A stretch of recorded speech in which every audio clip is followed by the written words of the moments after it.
This is Marine, and this is my lingerie project for fall 2025. And first is researching bras.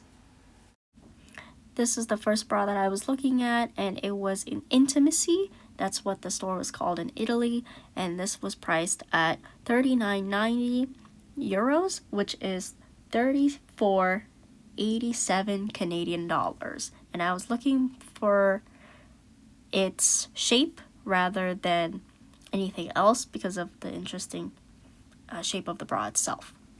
This was the second bra that I was looking at. It was from Pepco. I don't remember what it was priced, but I was looking more at the cup shape at the front. It has 3 panels, or I guess pieces, on the cups, so it makes its shape as a normal bra. And then I was also looking at the back where it has the double zigzag on the elastic because it's thicker and it's for more bigger chests. When I went back from my trip, I went to Victoria's Secret Pink. This has molded cups and it doesn't have a lot of panels, and it's good for the season. I went to La Vie en Rose as well. This one doesn't have a panel thing on the chest, and then I also looked at the ones that did have panels and has more than 2 panels each. And then this is my personal stuff. This is unlined, and the one from Victoria's Secret was a lined and padded. This was unlined, and it has 2 layers. And now on to the research of panties. Looking at Victoria's Secret, I also looked at how they're constructed, how they put on the lace, usually with zigzags, and then elastic as well to make sure that it doesn't unravel or anything. And then if they're putting on a lace like this one on the thong with the snowflakes, they zigzag it on. Looking at more, this one is a bit more cheeky, and on the top there, on the back, there is hooks so that you could put on garters if you wanted to, and then if you didn't, you could take it out. There's also a red version of this, and it has 2 layers on each side, one so that it could keep hold of the lace, and then the other side is without the lace. This one's a thong, and the one on the corner is a G-string. The G-string is just a triangle, whereas the thong is a bit more long so that it can encase the things. Onto the bustier. This is the process of what I did mostly, and then there's the front, back, and then the inside of the front and back. What I would have done differently was to slow down a little bit and iron it better. When I did it, I did the understitching after I've closed everything, which should have been the opposite, and should have done the understitching before I close it all together. There's the front and back, and then the inside and out, front and back.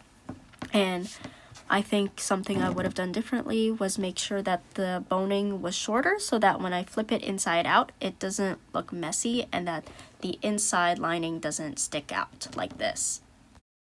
The next thing I did was my drafts. I did a little mistake on the underbust. I think it was a few centimeters off when I did it, but instead I just did my own drafts because I know what I have.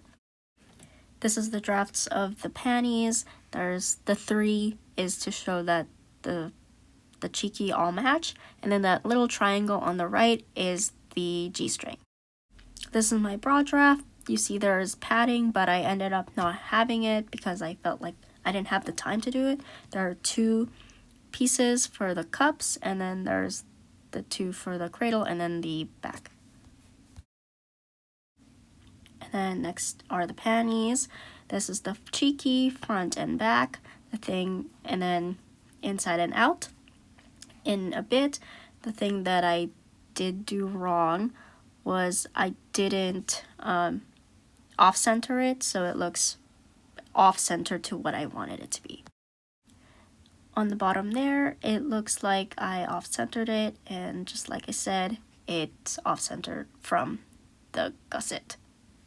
The next one is the G-string. I put in a rose, and then I put in the lace with a zigzag. All of this was zigzag stitched, and the only thing that I had problems with was making sure that the triangle stayed flat, because usually in G-strings when you lay it out, it stays flat, but for some reason it's curling up. The next part that I did was the bra, and I made sure that the cups weren't too duckbilly, but I think it did. I put on the lace right after I sewed all the pieces together and all the layers together. I tried making sure there wasn't bumps or anything. It was really hard, but then it made it duckbilly at the end, in my opinion. And then over here I did the ruching here, and then when I unpicked the bottom elastic, I resewed it on, but then I realized I did it upside down so it doesn't see those little bumps that I wanted. But instead I just left it alone. I didn't want to redo the whole thing again because it already took a long time unpicking it, and so I ignored that, but I know that it's not supposed to be. But here's the final. I personally think one side looks better than the other. I think the left side looks better than the right side, and it was really hard to do the channeling with the amount of layers that there were, since I did padding as well. It was hard to also make sure that the inside was flat, but here's the fit.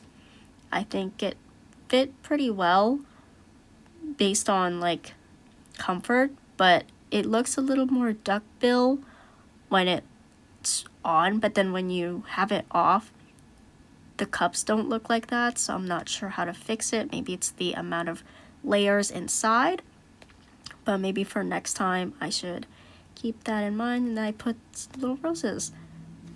Something I think I could have improved upon was the construction and slow down a bit more, because it was really hard to put in the channeling as I was sewing through. There were like multiple layers. I don't even remember how much, but yeah, and then the time management for sure, because there was quite a bit of unpicking to do, so that it made more sense and it looked nicer. But that's all.